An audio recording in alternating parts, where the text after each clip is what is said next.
గాంధీ గారిని వర్ధంతి రోజున బలిదాన దివస్గా చివరిగా మనమందరం కూడా ఎన్డీఏ పార్టీ కూటమి కుటుంబ సభ్యులమందరూ కూడా ఈరోజు కార్యాలయం వద్ద హాజరవుతూ వారికి ఘన నివాళులు అర్పించుకున్నాం.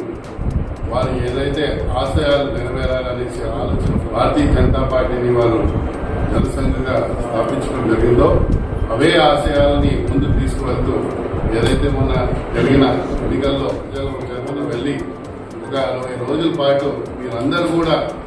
విశేషంగా కష్టపడి ఏదైతే మనము దానికి ప్రజలను కూడా మనను దీవించి నమ్మి ఏదైతే గత ప్రభుత్వాన్ని వారికి అది వారి ఏదైతే శ్యామప్రసాద్ ముఖర్జీ లాంటి పెద్దల యొక్క ఆశయాలతో కూడిన భారతీయ జనతా పార్టీ తర్వాత ఏర్పడిన ఎన్డీఏ కూటమి ఏదైతే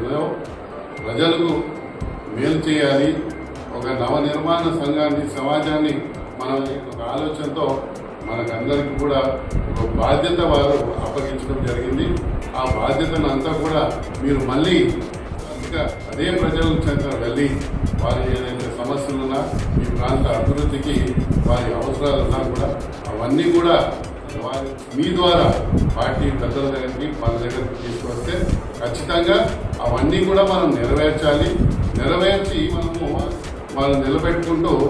మరొకసారి మన ప్రాంత అభివృద్ధికి మనం అందరూ కృషి చేయాలనేసి ఈ సందర్భంలో మిమ్మల్ని అందరినీ కోరుచు మరీ ముఖ్యంగా ఈ కార్యక్రమానికి